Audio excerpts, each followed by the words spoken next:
वहीं मध्य प्रदेश के 39% मंत्रियों के खिलाफ क्रिमिनल केस हैं। एडीआर की रिपोर्ट से यह खुलासा हुआ है। 12 मंत्रियों पर अपराध दर्ज है और एमपी के 10% यानी कि 3 मंत्रियों पर गंभीर अपराध दर्ज हैं। मोहन कैबिनेट के 97% मंत्री करोड़पति हैं और मोहन सरकार में 23 मंत्री ग्रेजुएट हैं। तो एडीआर की रिपोर्ट से यह बड़ा खुलासा हुआ है। 12 मंत्रियों पर अपराध दर्ज हैं और एमपी के 10% यानी कि 3 मंत्रियों पर गंभीर अपराध दर्ज हैं। एडीआर की रिपोर्ट में यह बड़ा खुलासा हुआ है। और खबर पर ज्यादा जानकारी के साथ हमारे संवाददाता शब्बीर जुड़ रहे हैं। Shabbir, ADR association for democratic reform की ये रिपोर्ट है जिसमें साफ तौर पर बताया गया है कि 39% जो मंत्री हैं उनके खिलाफ क्रिमिनल केसेस हैं। किस तरीके से कैबिनेट का पर आप अपनी टिप्पणी रखेंगे? क्या कह रहे हैं चुनावी पंडित?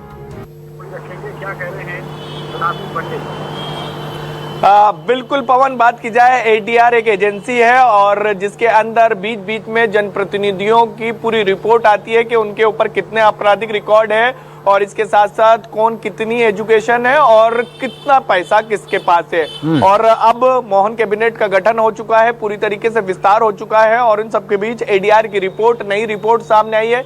इस रिपोर्ट की माने तो करीब 39% जो मंत्री बनाए गए हैं उनमें से 39% आपराधिक रिकॉर्ड रखते हैं और इनमें से 3 पर गंभीर धाराओं पर मामले दर्ज है। इसके अलावा यानी करीब 31 में से 12 मंत्रियों पर एफआईआर दर्ज है, लेकिन ये 18 मंत्री यानी 50% से ज्यादा मंत्री ऐसे भी हैं जिनके ऊपर एक भी एफआईआर दर्ज नहीं की गई है, नहीं है किसी भी तरीके का कोई भी मामले हैं।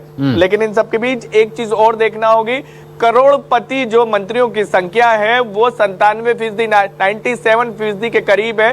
सिर्फ एक मंत्री को छोड़ दिया जाए जो छतरपुर से आते हैं, उनको छोड़ दिया जाए, बाकी सभी के सभी करोड़पति हैं। यानी मोहन कैबिनेट के बारे में ये कह सकते हैं कि करोड़पति मंत्रियों ने शपथ ली है। इसके साथ साथ तो जिन मंत्रियों पर आपराधिक गंभीर अपराध दर्ज है उसके अंदर दिलीप जायसवाल हैं, इंदर सिंह परमार हैं और कैलाश विजयवर्गीय हैं। लेकिन जो 31 मंत्रियों ने शपथ ली है उनमें से 23 ऐसे मंत्री हैं जो ग्रेजुएट हैं और करीब 5 ऐसे मंत्री हैं जिनकी एजुकेशन की बात की जाए वो 10वीं से 12वीं तक ही पढ़ाई करी है, यानी वो कॉलेज में उन्होंने कदम नहीं रखा है। तो ये एडीआर की रिपोर्ट है और इसी से पता चलता है कि अपराधी कोई सी भी पार्टी का हो, क्योंकि इससे पहले भी पवन रिपोर्ट आई थी जिसके अंदर तमाम कांग्रेस हो या बीजेपी दोनों के बारे में बताया गया, दोनों के 230 प्रत्याशियों के बारे में बताया गया था कि उसमें भी बड़ी संख्या में अपराधियों को टिकट दिए गए। यानी पार्टियों के लिए एक ही चीज रहती है, जीत की गारंटी, चाहे वो अपराध कोई सा भी हो।